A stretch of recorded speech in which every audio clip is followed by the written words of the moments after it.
दोस्तों, भविष्य के गर्भ में क्या है, यह जानने की जिज्ञासा मनुष्य में सदियों से रही है। फिर इसे गीता का उपदेश देकर के शांत तो नहीं किया जा सकता कि जो होना है वो निश्चित है और जो नहीं होना है वो कदापि नहीं होगा। तो फिर इस दुनिया में कोई क्यों मेहनत करेगा, क्यों परिश्रम करेगा, क्यों पढ़ाई करेगा, क्यों व्यापार करेगा? दोस्तों, ज्योतिष को वेद चक्षु कहते हैं। वेद चक्षु किलेदम स्मृतम ज्योतिषम। और एक कुशल ज्योतिषी वह होता है जिसके पास यह ज्ञान चक्षु होता है और इस ज्ञान चक्षु के माध्यम से आने वाले शुभ और अशुभ समय को पहचान करके उस अशुभ समय के प्रभाव को कम कर सकता है और उस शुभ समय के लिए व्यक्ति के जीवन में जोश भर सकता है। थंबनेल में आपने पढ़ ही लिया होगा, आ गया वक्त परिवर्तन का, जीवन को बदलने का। अब क्या परिवर्तन होगा, कैसे जीवन बदलेगा, क्या विशेष होगा आने वाले समय के लिए? दोस्तों, भगवान सूर्य नारायण हमारे प्राणों के स्रोत, जीवनदाता, अपने प्रकाश से, अपनी ऊर्जा से पूरे जगत को प्रकाशित करने वाले भगवान सूर्य अपना राशि परिवर्तन करेंगे। अब आप कहेंगे इसमें क्या विशेष है?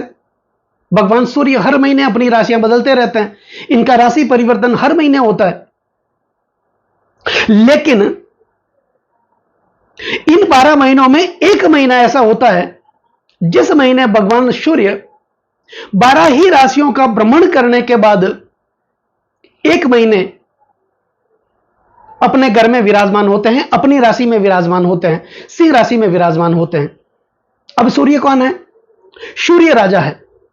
और एक राजा को जब अपना साम्राज्य मिल जाए, उस राजा की कितनी ताकत बढ़ जाती है।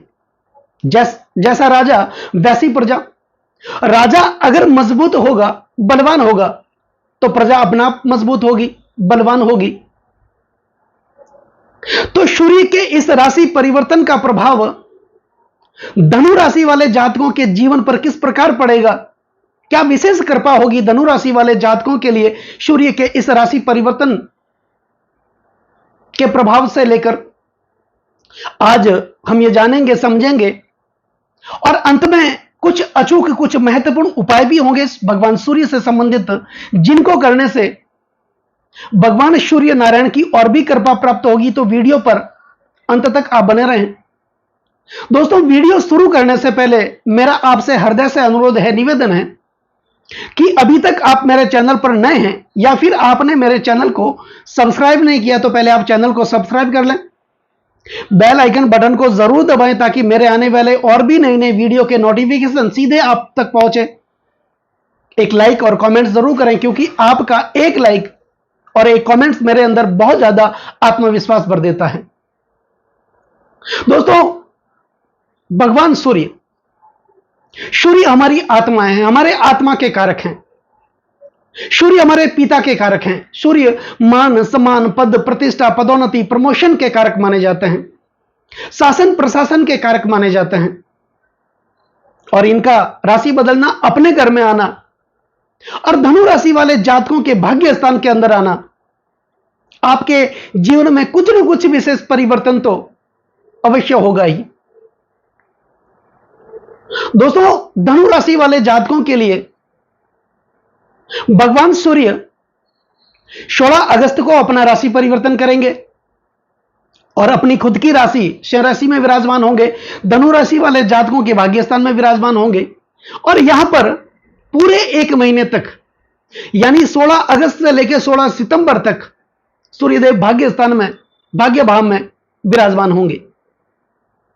धनु राशि, आपकी राशि के स्वामी बनते हैं स्वयं देवगुरु बृहस्पति, जो कि सूर्य के गुरु भी हैं। तो इन्हीं गुरुदेव ने, देवगुरु बृहस्पति ने आपके भाग्य का जो डिपार्टमेंट एक महीने के लिए देंगे, वो देंगे सूर्यदेव को। तो सूर्य की स्थिति और भी मजबूत होगी। लग्नेश बृहस्पति के प्रबल मित्र भी माने जाते हैं। तो निश्चित तौर पर ऐसा कह सकते हैं कि आपके भाग्य में कुछ न कुछ बड़ा बदलाव, कुछ न कुछ बड़ा परिवर्तन तो इस महीने होगा ही। तो 16 अगस्त से लेकर 16 सितंबर तक विशेष परिस्थितियों का निर्माण धनु राशि वाले जातकों के लिए होगा। अब बुध जो कि दो केंद्र भाव के स्वामी है, सप्तम भाव के स्वामी और दसम भाव के स्वामी बनकर के बुध भी भाग्य स्थान में विराजमान रहेंगे। भगवान सूर्य के साथ बुधादित्य राजयोग का निर्माण भी करेंगे, तो अच्छी परिस्थिति का निर्माण करेंगे। इसके अतिरिक्त शुक्र भी सूर्य के साथ विराजमान रहेंगे। सूर्य लाभेश बनकर के भाग्य स्थान में विराजमान रहेंगे और लाभेश का भाग्य भाव में जाना, भगवान सूर्य के साथ जाना और बुध के साथ युति बनाना धनु राशि वाले जातकों के जीवन में बहुत बड़ा परिवर्तन, बहुत बड़ा बदलाव जरूर होगा। दोस्तों, शनिदेव आपके तीसरे भाव में, पराक्रम भाव में, अपनी मूल त्रिकोण राशि, सबसे प्रिय राशि कुंभ राशि में विराजमान है और शनिदेव की सप्तम दृष्टि सूर्य पर रहेगी। सूर्य की भी सप्तम दृष्टि शनिदेव पर रहेगी, तीसरे भाव पर रहेगी, दोनों की समसप्तक दृष्टि रहेगी। सूर्य और शनिदेव हालांकि पिता पुत्र माने जाते हैं, लेकिन दोनों के बीच शत्रुता का संबंध है। लेकिन विशेष बात तो यह है कि दोनों अपने अपने घर में, अपनी अपनी राशि में, स्वराशि में विराजमान रहेंगे और दोनों एक दूसरे के ऊपर दृष्टि डालेंगे। तो सूर्य भाग्य भाव के अंदर भाग्य की जागृति करेंगे, भाग्य की वृद्धि करेंगे और शनि तो कर्म के कारक हैं। तो धनु राशि वाले जातकों के लिए कर्म और भाग्य का साथ आने वाले समय में पूरे एक महीने में देखने को मिलेगा। और जिस व्यक्ति को कर्म और भाग्य का साथ मिल जाता है, फिर कहना है क्या, सोने पे सुहागा। दोस्तों, शनिदेव धनेश बनते हैं, धनेश और पराक्रमेश बनकर के तीसरे भाव में अपनी मूल त्रिकोण राशि स्वराशि में विराजमान होंगे। तो निश्चित तौर पर यह आपके धन की वृद्धि करेंगे।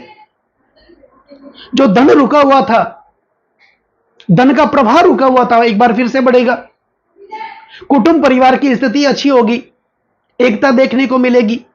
आपके वाणी के अंदर एक अलग प्रकार का निखार देखने को मिलेगा। आप अपनी वाणी कुशलता के कारण अपने फंसे हुए काम को निकालने में माहिर होंगे और कुल मिलाकर आपके आत्मविश्वास में जागृति होगी। आपकी मनोस्थिति अच्छी होगी, आपकी निर्णय शक्ति बढ़ेगी, आप फैसला लेने में योग्यता हासिल कर लेंगे और सही समय पर सही फैसला, सही निर्णय जीवन को और भाग्य को बदल सकता है। और भगवान सूर्य तो भाग्य भाव में चंद्रमा की राशि कर्क राशि से निकल करके अपनी स्वयं की राशि सिंह राशि में भाग्य भाव में विराजमान होंगे। और भाग्य के कारक कौन है? भाग्य के कारक बनते हैं देवगुरु बृहस्पति। तो बृहस्पति के कारक भाव में, अपने गुरु के कारक भाव में भगवान सूर्य विराजमान होंगे एक महीने के लिए। तो निश्चित तौर पर कह सकते हैं कि जो भाग्य में रुकावटें आ रही थी, वो रुकावटें दूर होगी। भाग्य का साथ कहते किसे हैं, इस महीने आपको देखने को मिलेगा, क्योंकि यही भाव आपके पिता का भाव भी माना जाता है। पिता के साथ आपके संबंध मजबूत होंगे। वैचारिक अगर मतभेद बने भी हुए थे, वो मतभेद आपके दूर होंगे और आपके अंदर आध्यात्मिक शक्ति का प्रभाव बनेगा। अपने इष्ट देव के प्रति, अपने कुलदेव के प्रति आपकी जागृति बढ़ेगी, आपकी भावना बढ़ेगी। और जहां भी कोई ना कोई सामाजिक या मांगलिक कार्य होंगे, वहां पर आप बढ़ चढ़ करके हिस्सा लेंगे, जिनके कारण आपके जीवन में मान, सम्मान, पद और प्रतिष्ठा की प्राप्ति होगी। क्योंकि सूर्य मान, सम्मान और पद प्रतिष्ठा के कारक माने जाते हैं।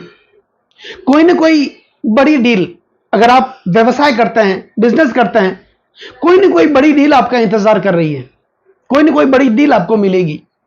और यदि आप नौकरी करते हैं तो कोई ना कोई प्रोजेक्ट आपको जरूर मिलेगा, जिसके कारण आप कर्जों से संबंधित समस्याओं से जूझ रहे थे, वो उस समस्याओं का अंत होगा, कर्जों से मुक्ति मिलेगी, दुखों से मुक्ति मिलेगी। आपके ज्यादातर पैसे हॉस्पिटल के खर्चों में खर्च हो रहे थे, अननेसेसरी खर्च हो रहे थे, आप जहां भी अपना पैसा लगा रहे थे, निवेश कर रहे थे, उसका रिटर्न आपको नहीं मिल रहा था। तो इस प्रकार की समस्याएं आपके जीवन में लगातार बनी हुई थी। उस समस्याओं का अंत करेंगे सूर्यदेव, जो कि आपके भाग्य में एक विशेष बदलाव लेकर के आएंगे। यहां पर बुध आदित्य राजयोग का निर्माण भी हो रहा है। शुक्र सूर्य की युति से शुक्रादित्य योग का निर्माण भी हो रहा है। अब शुक्र लाभेश बनकर के भाग्य स्थान में विराजमान रहेंगे सूर्य के साथ। लाभेश का भाग्य भाव में आना, भाग्य से ही तो लाभ की वृद्धि होती है। जो भी जीवन में लाभ अर्जित हम करते हैं वो भाग्य से ही करते हैं। भाग्य का साथ मिलना बहुत जरूरी है। तो यहां पर आपकी इनकम में बढ़ोतरी होगी, लाभ के नए नए स्रोत बनेंगे, आय के नए नए स्रोत बनेंगे। आपकी इच्छाएं, आपके सपने जो लगातार दबे हुए थे, वो सपने, वो इच्छाएं आपकी पूरी होगी। व्यापारिक दृष्टि से आप स्थान परिवर्तन भी कर सकते हैं। अपने जिस स्थान पर आप कोई ना कोई व्यापार करते हैं या नौकरी करते हैं, उसमें कोई ना कोई बड़ा बदलाव होगा। आपको कोई ना कोई बड़ी जिम्मेदारी दी जा सकती है। कर्जों से संबंधित समस्याएं थी, उस समस्याओं का अंत भी होगा। भाइयों के साथ विवाद चल रहा था, वो विवाद, उस विवाद का अंत होगा। प्रत्यक्ष संपत्ति में तनाव चल रहा था, उस तनाव का अंत होगा। और बुध दो केंद्र भाव के स्वामी, दसम भाव और सप्तम भाव के स्वामी बनकर के भगवान सूर्य के साथ भाग्य भाव के अंदर बुध आदित्य योग का निर्माण भी कर रहे हैं। तो दशम भाव मान सम्मान, पद और प्रतिष्ठा का भाव माना जाता है, पदोन्नति का भाव माना जाता है, प्रमोशन का भाव माना जाता है।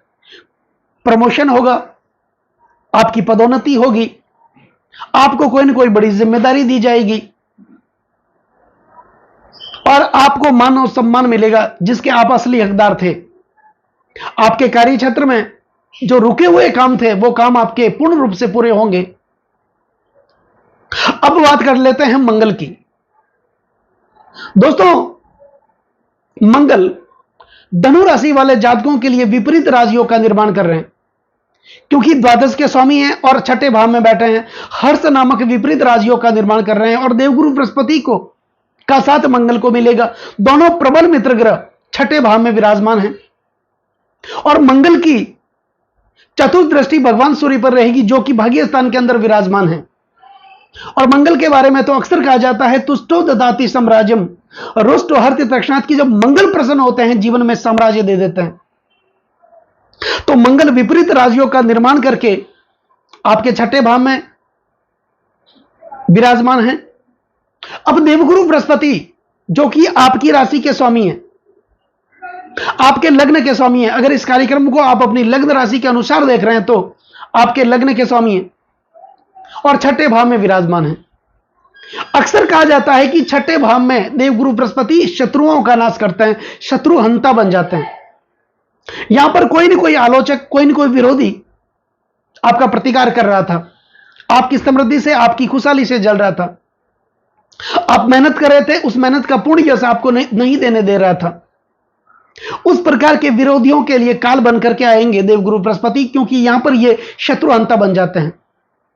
अब छठा, आठवां और 12वां भाव, जिन्हें त्रिक भाव कहा जाता है, इन भावों में कोई भी ग्रह अच्छा फल नहीं देते हैं, लेकिन कुछ अपवाद हैं। जैसे द्वादश भाव में शुक्र अच्छा फल देते हैं, क्योंकि द्वादश जो भाव होता है वो सैन्य सुख का, काम शक्ति का प्रतिनिधित्व करता है, सेक्सुअल एक्टिविटीज का प्रतिनिधित्व करता है और शुक्र काम शक्ति के कारक माने जाते हैं। इसलिए द्वादश भाव में शुक्र अच्छा फल प्रदान करते हैं और बृहस्पति छठे भाव में शत्रुओं का नाश करते हैं, शत्रु हंता बन जाते हैं। तो यहां पर कर्जों से संबंधित समस्याओं से आप जूझ रहे थे, कर्जा उतरने का नाम ही नहीं ले रहा था। 10 रुपए का कर्ज आप उतारने की कोशिश कर रहे थे तो 20 रुपए का कर्ज आपके लिए बढ़ ही रहा था। इस प्रकार की समस्याएं आपके जीवन में बनी हुई थी, उस समस्याओं का अंत करेंगे भगवान सूर्य, देवगुरु बृहस्पति, आपकी राशि के स्वामी मंगल। कुल मिलाकर के अगर धनु राशि वाले जातकों के लिए कहा जा सकता है कि एक महीना 16 अगस्त से लेकर 16 सितंबर तक कुछ न कुछ बदलाव, कुछ न कुछ बड़ा परिवर्तन आपके जीवन में होता हुआ दिखाई दे रहा है। तो अब बात कर लेते हैं कुछ न कुछ उपायों की।